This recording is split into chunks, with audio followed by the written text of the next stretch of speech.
الجود والصلاة والسلام على صاحب المقام المحمود سيدنا محمد صلى الله عليه وسلم وعلى آله وصحبه أهل التقوى والجود صلاة وسلاما دائمين متلازمين إلى يوم الخلود. أما بعد، قال الله تعالى في القرآن الكريم: أعوذ بالله من الشيطان الرجيم، بسم الله الرحمن الرحيم. يا أيها الذين آمنوا اتقوا الله حق تقاته ولا تموتن إلا وأنتم مسلمون. وقال أيضا: أعوذ بالله من الشيطان الرجيم، بسم الله الرحمن الرحيم.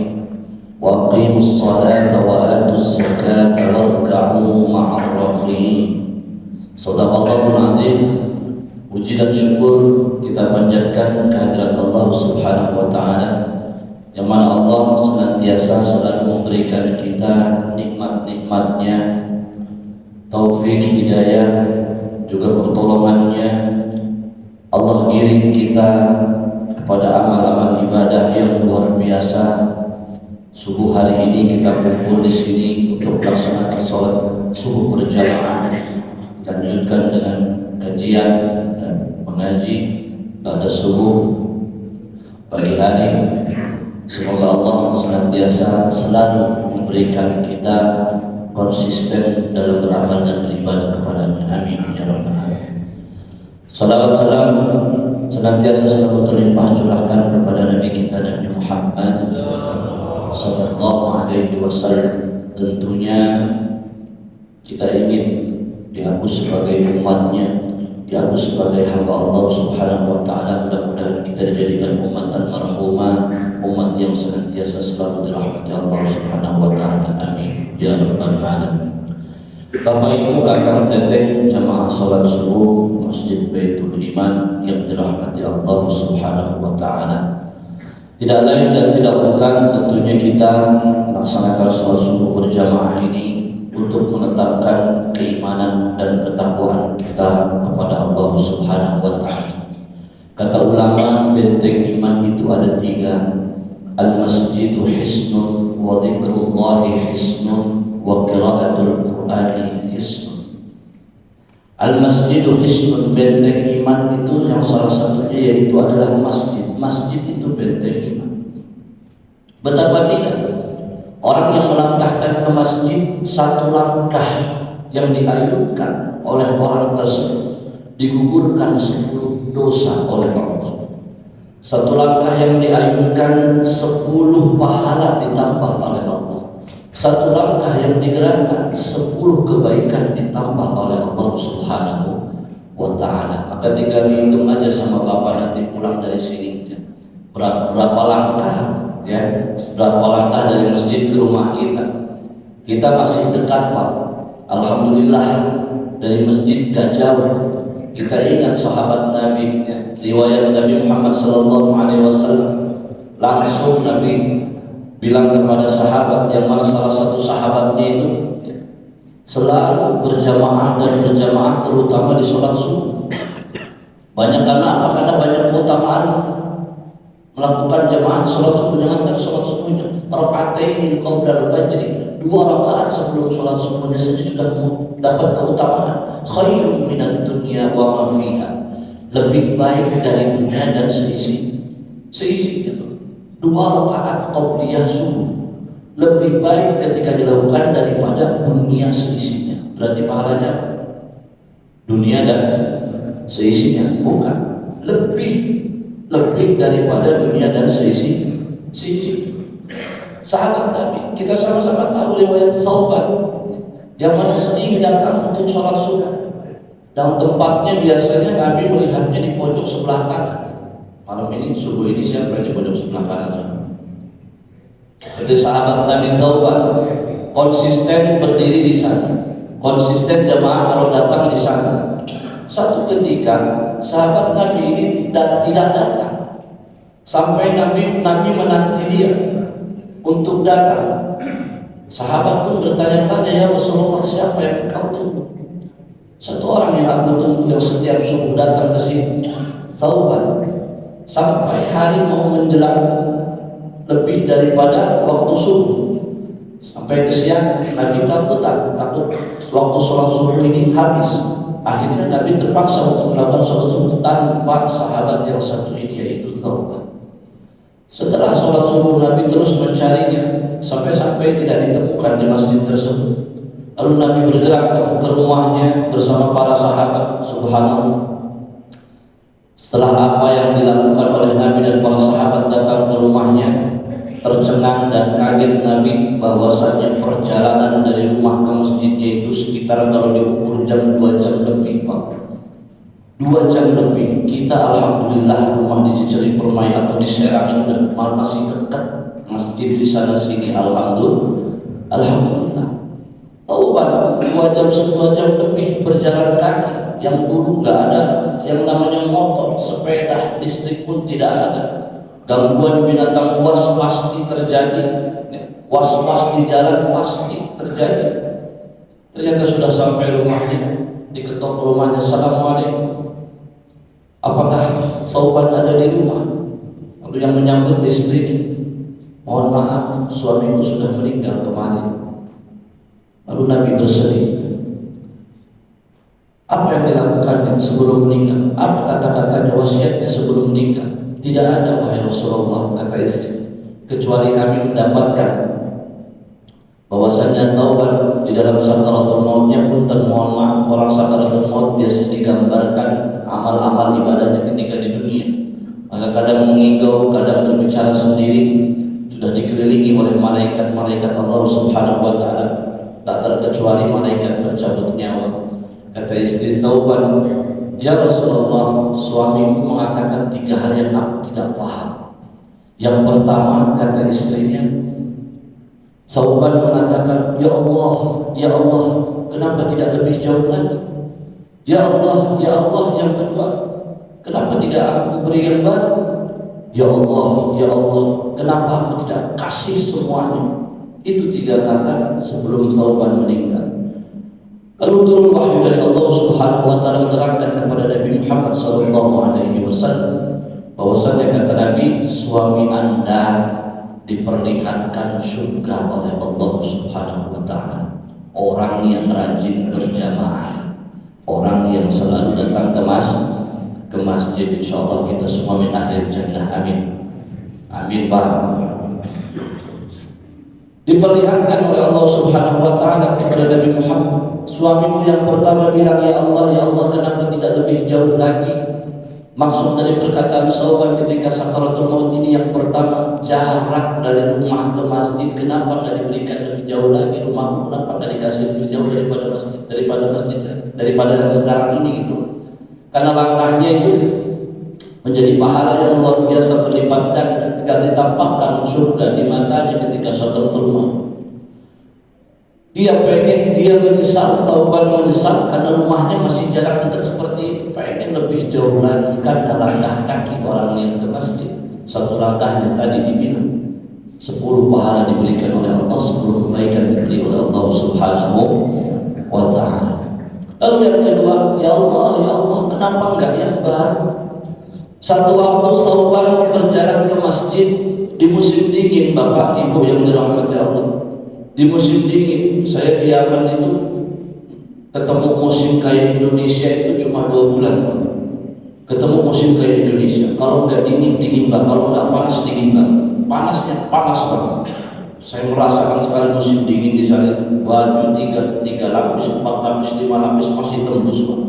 Makanya di dalam fikih itu ada mashu 'alal khauf, ya, membasuh telapak kaki, yang mana telapak kaki ini dibalut dengan khauf. Khauf itu seperti sepatu, seperti kaos kaki, cuma dia sebagai pengganti kaki untuk dibasuh dalam anggota berwudu. Di Indonesia hanya di musim-musim, di negara-negara yang punya musim dingin itu bisa membasuh sepatu itu, bisa membasuh kaos kaki itu ketika musim dingin tiba. Ketika musim dingin, Thawban ini berangkat ke masjid, keluar membuka pintunya, ternyata dingin sekali. Bajunya cuma 1 lapis, kemudian baju yang dipakai ini baju baru, Pak. Balik lagi ke dalam rumah, mengambil baju yang lama untuk dilipatkan, untuk jadi lipatan kedua, seperti jaket seperti itu. Tapi baju yang lama yang di dalam baju yang baru. Di tengah jalan ketemu orang yang menggigil kedinginan. Dia pun ingin pergi ke masjid, tapi saking dinginnya dia tidak kuat, sampai tertidur ketiduran di jalan karena kedinginan. Lalu diberikanlah baju yang di luar lapisan ini oleh Tuhan kepada si fulan tersebut, kepada si pria tersebut. Subhanallah, Allah perlihatkan surga. Kenapa enggak yang baru yang aku beri, kata Tuhan? Kenapa yang lama yang aku beri ketika sakaratul maut? Lalu yang ketiga, ketika sakaratul mautnya kalimat Tuhan apa? Kenapa enggak semuanya? Satu waktu Allah Subhanahu wa ta'ala memberikan gambaran kepada Nabi Tauban ini. Satu waktu pernah makan roti di depan rumahnya. Roti Arab itu segede tangan. Pak yang sudah pernah umroh, yang sudah pernah haji ke sana, mudah-mudahan yang belum segera umroh, segera haji, amin. Rotinya itu segede tangan orang Arab itu. Nggak cukup roti sari roti yang selempeng itu, enggak. Rotinya roti besar tangan. Ketika menyiapkan susu dan roti di depan rumahnya, ada pengemis lewat. Lalu Tauban membaginya menjadi dua roti tersebut. Susunya pun dibagi dua, sama rata gelasnya isinya. Lalu diminum, dimakan bersama-sama roti dan susu tersebut. Digambarkan oleh Allah Subhanahu wa ta'ala surganya Allah ketika dia sakaratul maut. Ya Allah, kenapa nggak aku kasih semuanya itu roti sama susu? Padahal dia sudah dapat surganya Allah Subhanahu wa ta'ala. Orang yang senantiasa rajin berjamaah, baik di masjid ataupun di tempat manapun. Karena memang tidak ada spesifikasi khusus, ada beberapa, banyak, bahkan banyak. Nabi Muhammad SAW mengeluarkan hadis untuk jemaah di masjid bagi orang yang mampu dan kuat fisik. Kalaupun tidak, silahkan jemaah di rumah. Hukum berjamaah yang pertama menurut Imam Syafi'i dan Imam Malik yaitu adalah fardhu kifayah. Kemudian menurut Imam Hambali sendiri wajib. Menurut Imam Hanafi itu sunnah, dan menurut Imam Hambali itu sunnah muakkadah. Menurut Imam Hanafi hukumnya wajib. Bayangkan kalau hukumnya wajib, kita mengikuti Imam Hanafi, betapa dosa-dosa yang banyak kita lakukan tidak berjamaah di masjid. Hanya kita ikut Imam Syafi'i fardhu kifayah. Fardhu kifayah itu ketika orang lain sudah menggugurkan kefarduannya, maka gugurlah atas kita. Tapi jangan terus-terusan menggugurkan, mengandalkan orang lain, Pak.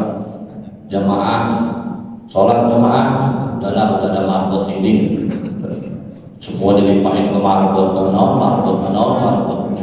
Bilang THR satu kelas, sekali-sekali BHS-nya marbot, job marbot, yes, didukung di kaset tadi. Yang pertama, Bapak Ibu yang dirahmati Allah Subhanahu wa ta'ala, keutamaan salat jamaah yang pertama yaitu adalah lebih baik sholat berjamaah daripada sholat sendiri, karena pahalanya dilipat gandakan menjadi 27 derajat. Sholatul jamaah afdalu min sholatil fardhi bi 27 derajat. Sholat jamaah lebih baik daripada sholat sendiri, lipatan ganda pahalanya yaitu 27 derajat. Rawah Muslim diriwayatkan oleh Imam Muslim, hadis yang sahih. Kenapa kita tidak mengambil keutamaan ini? Jangan sampai setelah Ramadan ini masjid kembali sepi, Pak. Ramadan cuma sebulan, keutamaannya Pak cuma sebulan doang, Pak Ustaz. Enggak. Setelah Ramadan pun justru jamaah itu sama saja pahala. Segitu juga.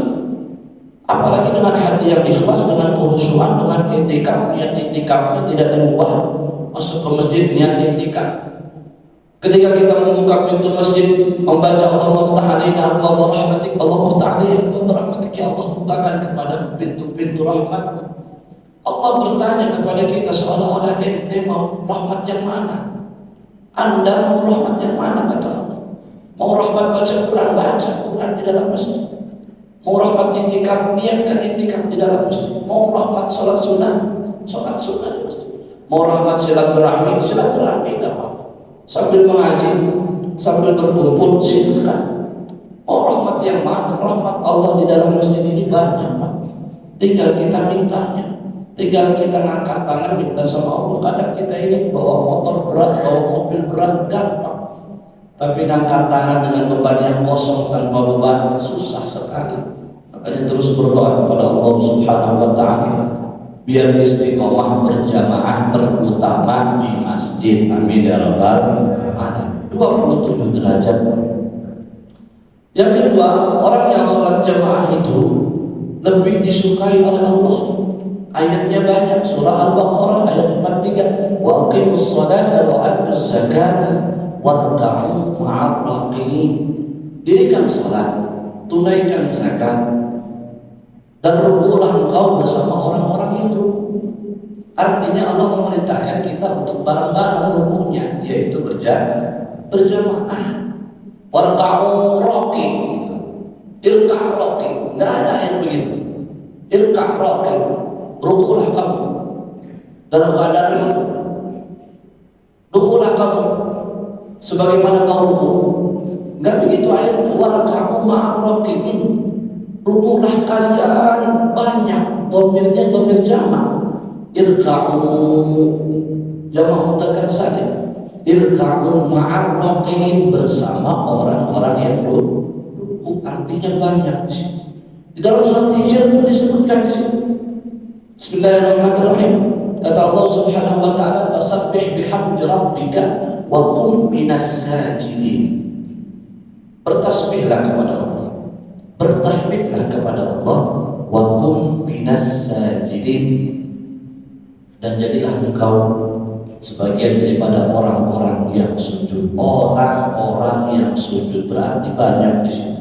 Bapak Ibu yang dirahmati Allah Subhanahu wa taala, salat berjamaah pun mendapatkan ketenangan. Kita akan mendapatkan ketenangan dengan salat berjamaah.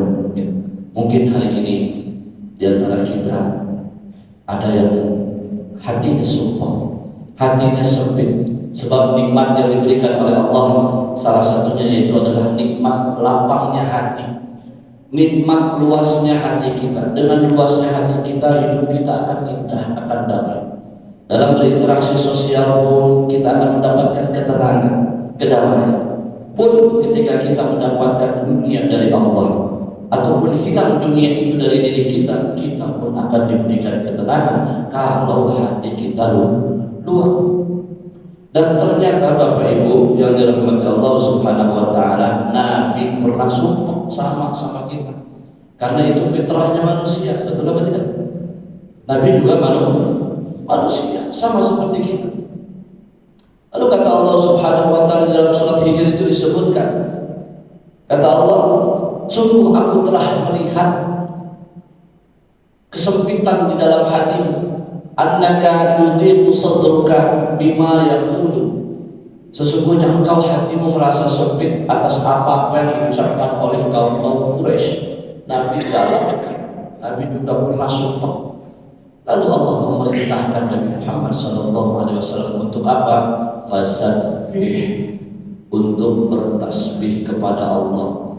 Dengan kita bertasbih kepada Allah, kita mengucapkan Allah Maha Suci, kita mensucikan sifat Allah dari segala yang tidak pantas bagi Allah Subhanahu wa taala, berarti kita memprioritaskan Allah.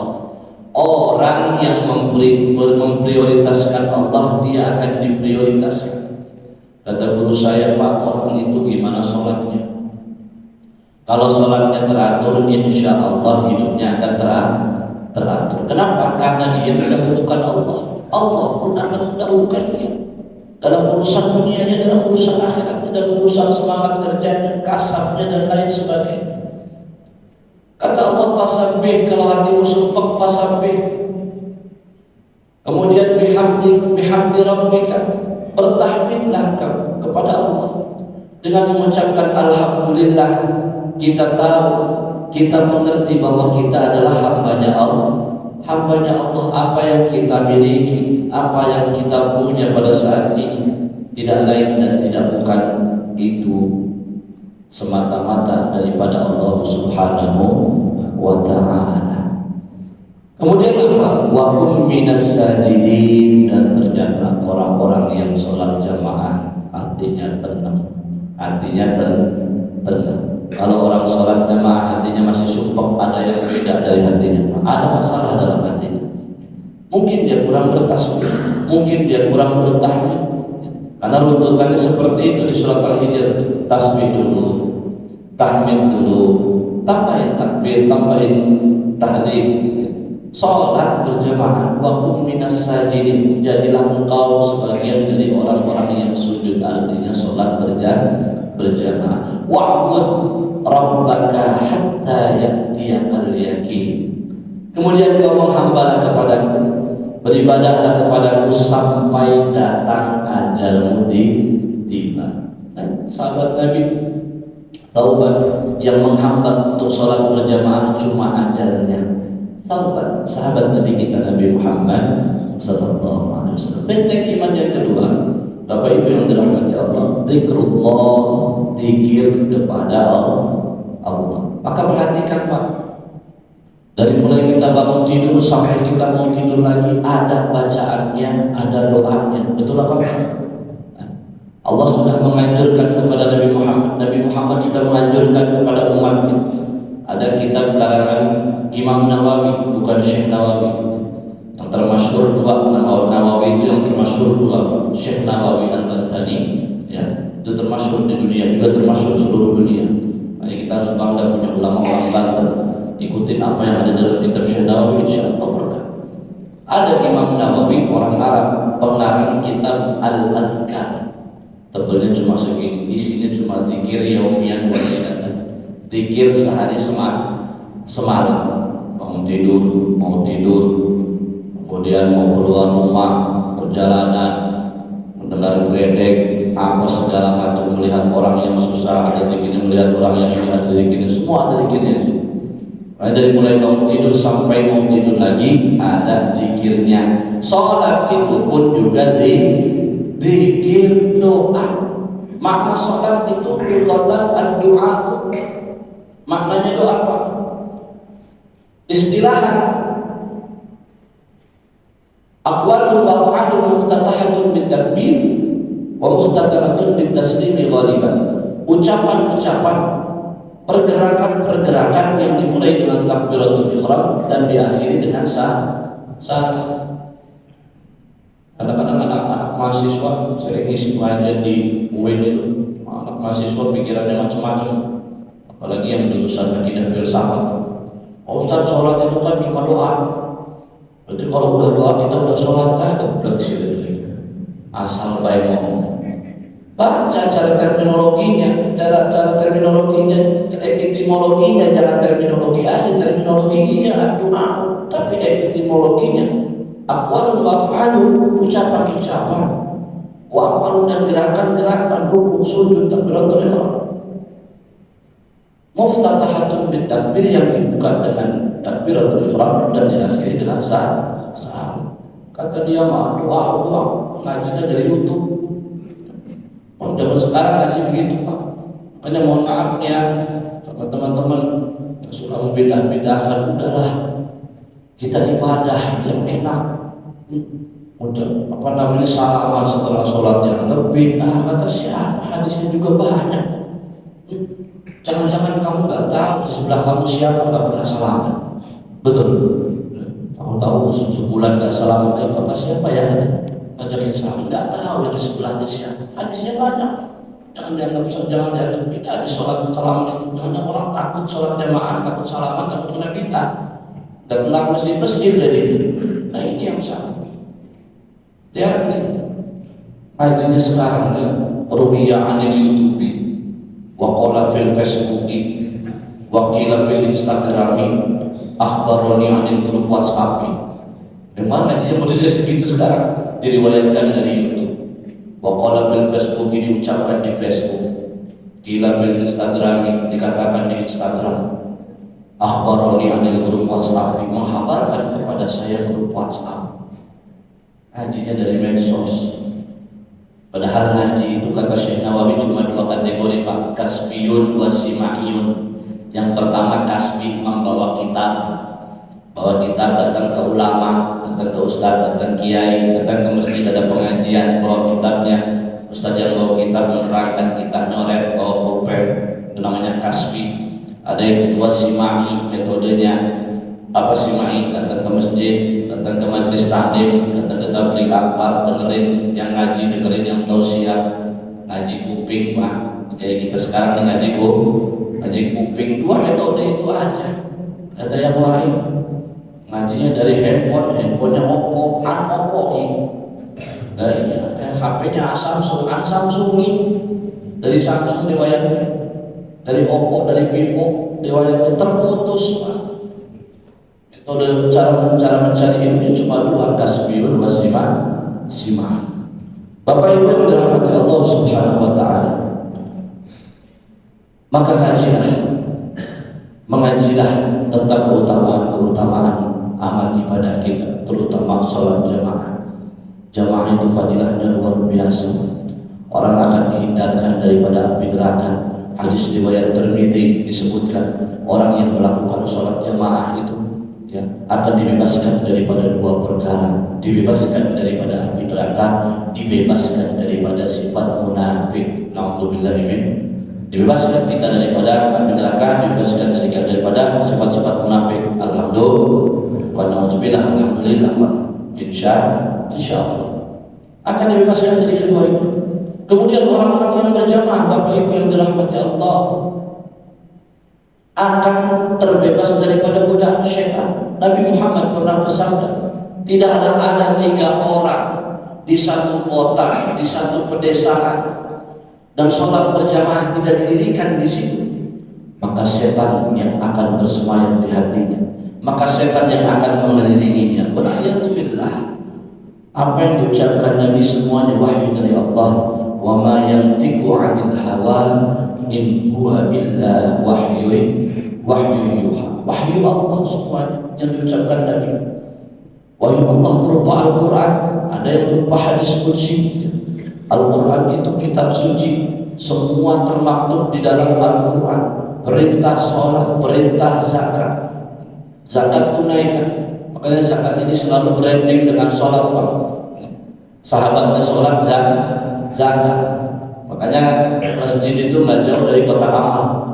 Ya, masjid itu nggak jauh dari kota amal. Tunaikan zakatnya, sedekah. Karena memang perintah Allah. Ibadah paling afdal. Ada orang berdagang, ada orang usaha, ada orang punya tambang emas, keluarkan zakatnya. Kalau mulai dagangnya bulan Rajab, ini yang sering saya wanti-wanti kepada jemaah-jemaah di masjid-masjid. Ya. Kalau punya usaha mau mengeluarkan zakat, ya dihitung haulnya. Kalau mulai dagangnya bulan Rajab, ya keluarin zakatnya juga bulan Rajab, Pak. Kalau dagangnya bulan Syawal atau dia bulan Syawal, ya keluarin zakatnya bulan Syawal, jangan bulan Ramadan. Ini semua orang-orang Islam pintar kodek. Dan mau saja ngeluarinnya bulan Ramadan aja, biar pahalanya berlipat gandakan. Bulan Ramadan bulan yang berlipat gandakan pahala oleh Allah Subhanahu wa taala tentang semua amal dan ibadah.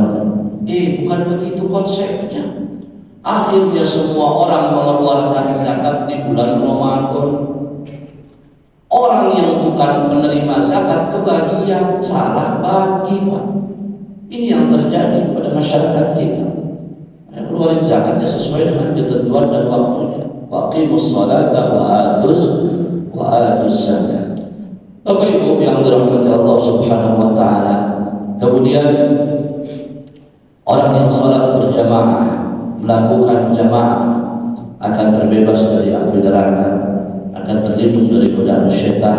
Allah Subhanahu wa taala akan berikan pahala yang luar biasa. Bukti bahwa kita iman kepada Allah, bukti bahwa kita takwa kepada Allah Subhanahu wa taala. Benteng iman yang ketiga yaitu qiraatul Quran, membaca Al-Quran. Al-Quran ini kitab suci.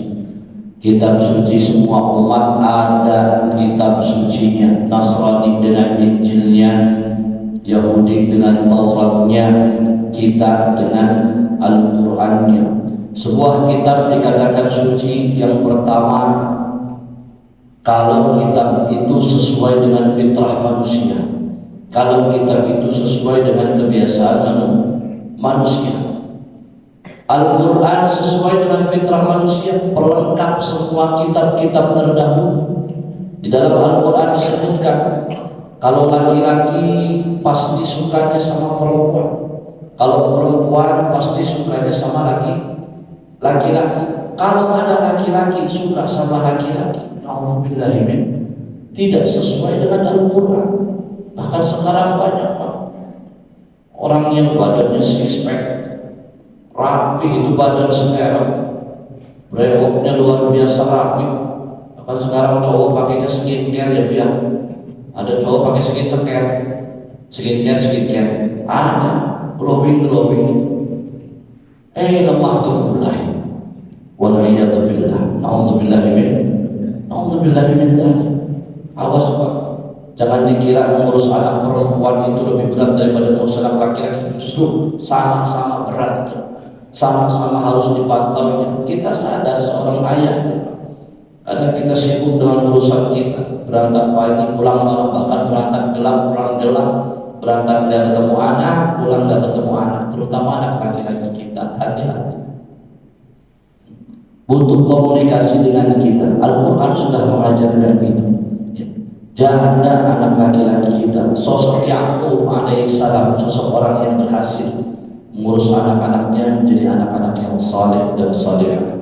Kita pun harus seperti itu. Sebab apa? Anak laki-laki itu Pak, dari mulai lahir dari kandungan ibunya selalu banyak dengan perempuan. Maka sifat perempuan banyak di situ.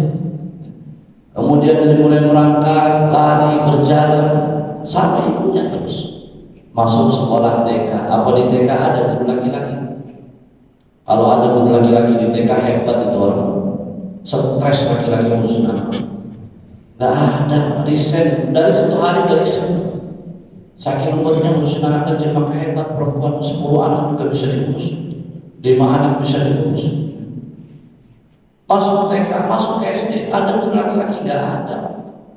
Ada paling 1-2 guru agama, guru olahraga. Semua sama perempuan. Jaga anak-anak kita, ajarkan anak-anak kita untuk belajar mengenal Allah, untuk belajar mengenal akhlak Rasulullah SAW. Bawa ke masjid Pak, jangan takut. Anak kalau udah dekat sama masjid, betah di masjid, insya Allah gedenya akan ngurusin masjid juga.